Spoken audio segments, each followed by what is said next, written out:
Assalamualaikum warahmatullahi wabarakatuh. Bagaimana kabar kalian semua?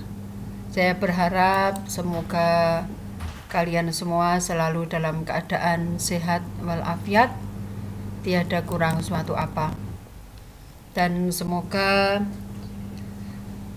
kita semua berharap ya kondisi ini segera berakhir dan kita bisa beraktivitas seperti yang dulu. Rasanya sudah jenuh dan rindu dengan situasi di mana kita bisa saling bertatap muka, bertemu di kelas. Semoga ini segera normal kembali. Tidak terasa untuk tutorial kita sudah sampai pada tutorial 6 ya. Ini kita akan coba membahas soal-soal utul UGM. Kita coba pecahkan sebagai pengasah otak agar makin tajam dan sukses buat kalian.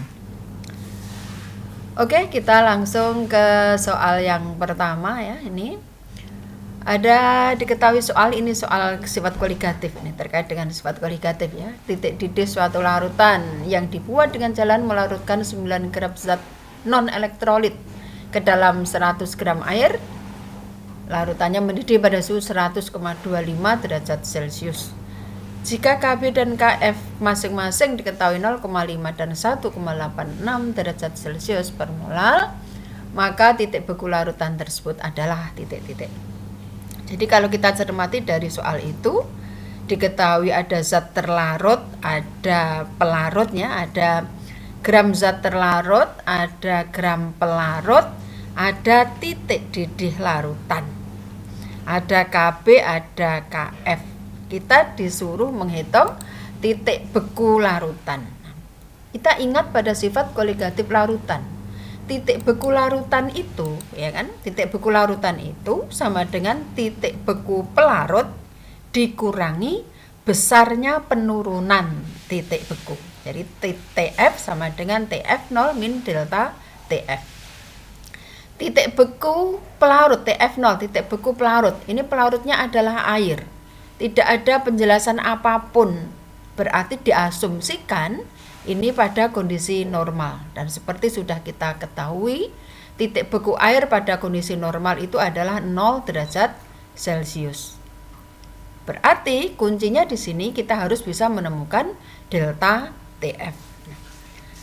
Kita sudah punya ada dua rumus delta TF ya. Delta TF sama dengan KF dikali M, ada yang delta TF KF dikali M dikali I, tergantung zat terlarutnya. Di sini tadi diketahui zat terlarutnya non elektrolit.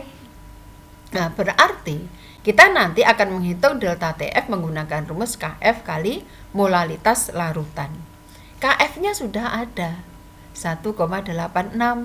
Berarti kita tinggal mencari molalitas. Bagaimana kita bisa mencari molalitas? Kita berpikir dari soal ini tadi ada titik didih. Nah, ada KB-nya, ada KB-nya. Nah, dari sinilah kita akan menemukan molalitas karena kita delta TB itu sama dengan KB kali M. Delta TB itu kenaikan titik didih. Nah, ini diketahui larutan mendidih pada suhu 100,25. Pelarutnya air. Kondisi normal kita tahu air kondisi normal itu mendidih pada suhu 100. Kalau larutan mendidih pada suhu 100,25 artinya terjadi kenaikan titik didih atau delta TB sebesar 0,25. Nah, KB air diketahui 0,5. Dari sinilah kita akan bisa menentukan molalitasnya. Kita masukkan 0,25 sama dengan KB-nya 0,5 ya, ini saya nulisnya salah nih. 0,5 dikali molalitas sehingga molalitasnya 0,25 dibagi 0,5 ketemu 0,5. Nah, molalitas ini kemudian kita masukkan ke rumus ini sehingga kita akan menemukan delta TF-nya KF dikali molalitas. Setelah kita menemukan delta TF, barulah kita bisa menjawab TF-nya di sini. TF sama dengan TF0 min delta TF. Jadi jawabannya adalah min 0,93. Ingat ya, untuk sifat koligatif larutan. Kita ingat lagi beberapa rumus. TF itu TF0 min delta TF. Delta TF KF dikali M, karena zat terlarutnya non elektrolit ya. Delta TB KB dikali M ya. Jadi kita mengingat kembali rumus-rumus sifat koligatif. Kita lanjut ke soal yang kedua. Seorang siswa membuat larutan asam lemah dengan inisial HA. Konsentrasinya 1 molar. Larutan yang diperoleh memiliki pH sama dengan 2. Nilai Ka dari asam lemah tersebut adalah. Kita disuruh kita terkait dengan asam lemah, pH asam lemah. Kita ingat dulu ya, asam lemah ya. Asam lemah. Nah, untuk menghitung bagi asam lemah, konsentrasi H+ itu akar Ka dikali molaritas. Sebenarnya ada 2 rumus, cuman karena di sini yang ditanyakan Ka ya, kita pilih yang ini. Bahwa untuk asam lemah itu besarnya konsentrasi H+ dalam larutan asam lemah sama dengan akar Ka dikali molaritas. Dari mana kita akan bisa mendapatkan H+? Dari sini, dari pH sama dengan 2 itu ya. Nah, kalau pH sama dengan 2, berarti konsentrasi H+-nya 10 pangkat min 2. Karena pH rumusnya sama dengan min log konsentrasi H+. Jadi kalau pH-nya sama dengan 2, artinya konsentrasi H+-nya 10 pangkat min 2. Molaritas larutannya diketahui ya, tinggal dengan mudah kita akan memasukkan ya, pH sama dengan min log H+ tadi. Nah, kita masukkan ke sini. Kita kuadratkan supaya hilang akarnya. Berarti H+ pangkat 2 sama dengan Ka dikali molaritas. Jadi Ka-nya sama dengan H+ pangkat 2 dibagi molaritas. Temu ya. Jadi yang kita ingatkan kembali di sini untuk asam lemah itu konsentrasi H+-nya bisa dihitung sama dengan akar Ka dikali molaritas, di mana Ka adalah tetapan ionisasi asam lemah. M molaritas larutan asam itu. pH itu rumusnya sama dengan min log H+. Sehingga kalau pH sama dengan 2, berarti konsentrasi H+-nya 10 pangkat min 2. Mudah ya? Ini soal yang kedua. Berikut. Logam natrium dapat bereaksi dengan air menghasilkan NaOH dan H2. Jika sejumlah logam natrium bereaksi sempurna dengan 500 ml air menghasilkan larutan dengan pH sama dengan 13 plus log 2, maka volume gas H2 yang dihasilkan jika diukur pada kondisi STP adalah. Nah, di sini dari soal kita mengetahui bahwa Na bereaksi dengan air, Na plus H2O, menghasilkan NaOH dan H2. Ini Na plus H2O menghasilkan NaOH plus H2. Kita harus setarakan, setiap kita nanti akan berkaitan dengan stoichiometri, dengan hitungan yang terkait dengan reaksi, maka persamaan reaksi harus disetarakan. Ini sudah kita setarakan.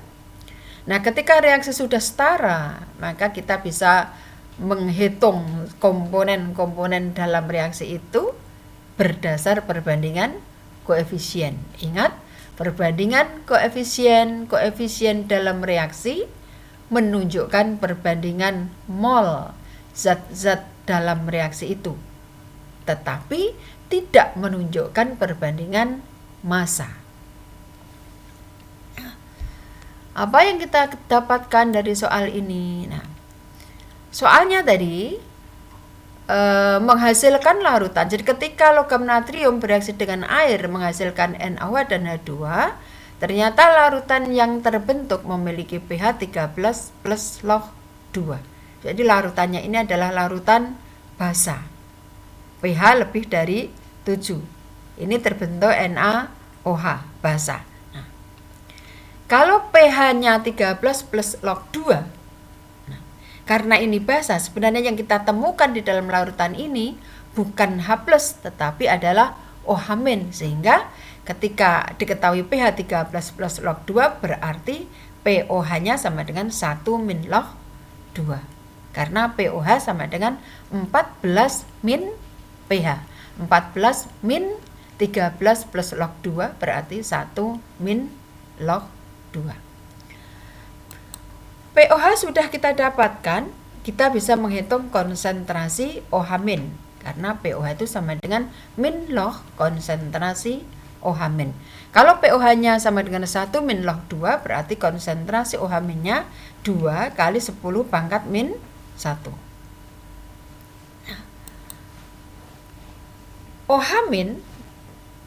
OH-, konsentrasi OH- 2 kali 10 min 1 artinya konsentrasi OH- 2 kali 10 min 1 atau 0,2 mol per liter. Konsentrasi di sini menunjukkan mol per liter. Nah, jadi di dalam larutan itu ada OH- sebanyak 0,2 mol per liter. Nah, tadi ini larutannya yang terbentuk 500 mili.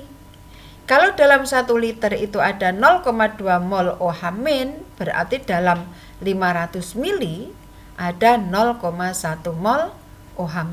Jadi dalam reaksi ini tadi, reaksi antara logam natrium dengan air ini tadi, dihasilkan OH- atau dalam hal ini NaOH sebanyak 0,1 mol. Kalau NaOH yang terbentuk sudah kita temukan, tentunya kita akan bisa menghitung molnya H2 dengan menggunakan perbandingan koefisien. Ya. Nah, kita lihat untuk mencari molnya H2 dengan memanfaatkan perbandingan koefisien berarti 1/2 dikali molnya NaOH. Ketemulah H2 yang dihasilkan dari reaksi itu 0,05 mol. Baru akan kita hitung volumenya pada kondisi STP. Volume gas pada kondisi STP sama dengan molnya dikali 22,4 liter. Ketemu ya. Kita ulangi. Logam natrium bereaksi dengan air menghasilkan NaOH dan H2. Larutan yang dihasilkan 500 mili, larutan yang dihasilkan pH-nya 13 plus log 2. Kalau pH-nya 13 plus log 2 berarti POH-nya 1 min log 2. Kenapa ini harus kita ubah jadi POH?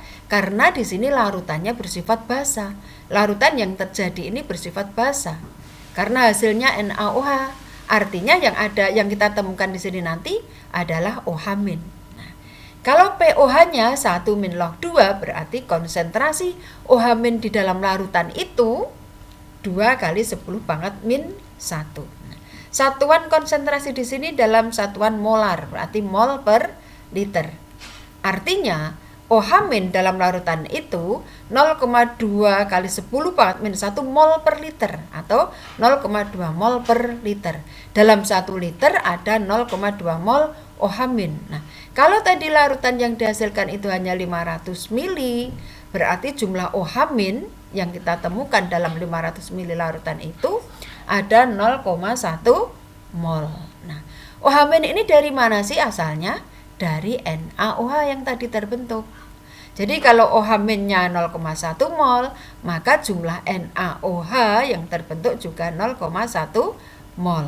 Karena setiap 1 mol NaOH ini bisa menghasilkan 1 OH- atau jumlah OH- sama dengan jumlah NaOH. Nah, ketika NaOH sudah diketahui 0,1 mol, kita bisa menghitung molnya H2 dengan melihat perbandingan koefisiennya. Di sini molnya H2 setengah dari molnya NaOH. Mol H2 diketahui pada kondisi STP, maka volumenya tinggal mol dikali 22,4 liter. Jadi jawabannya adalah A. Bisa dipahami ya? Nanti bisa diulang-ulang lagi. Untuk soal berikut. Ini. pada fase gas, jumlah elektron yang tidak berpasangan pada unsur X dengan nomor atom 24 adalah, nah, ini ke konfigurasi elektron ya. X dengan nomor atom kok 30 sih, ini nomor atomnya berapa tuh? 24 kok ya. 10 24 ini salah nih, 24 ya. Nomor atomnya X 24 bukan 30. Nih.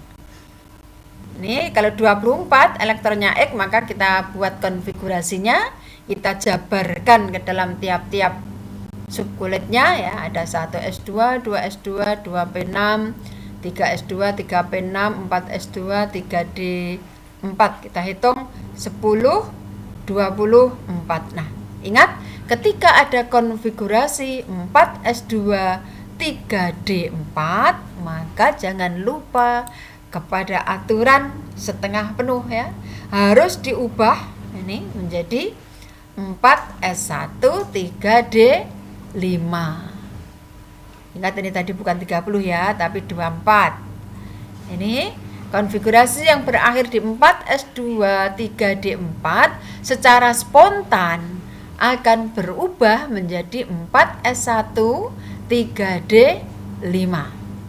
Karena ini merupakan konfigurasi setengah penuh subkulit D, berarti merupakan konfigurasi yang stabil. Konfigurasi 4s2, 3d4 spontan berubah menjadi 4s1, 3d5. Nah, ini kalau kita gambarkan dalam bentuk orbital supaya kita bisa melihat elektron yang tidak berpasangan itu, kita wujudkan dalam bentuk orbital ya. Subkulit D punya 5 orbital, kemudian subkulit S ada 1 orbital. Subkulit D berisi 5. Ingat pengisian elektron harus mengikuti aturan Hund ya. Tidak akan berpasangan sebelum semua orbital setingkat terisi elektron. Sehingga kalau ada 3D5 maka konfigurasinya akan seperti ini kan. Belum berpasangan dulu. Sehingga total kita melihat dengan mudah di sini ada 6 elektron yang belum berpasangan. Kalau konfigurasi ini tidak kalian ubah ke sini, pasti jawabannya akan 4. Tapi konfigurasi ini spontan berubah sehingga jumlah elektron yang belum berpasangan ada 6. Ya. Satu soal lagi di sini.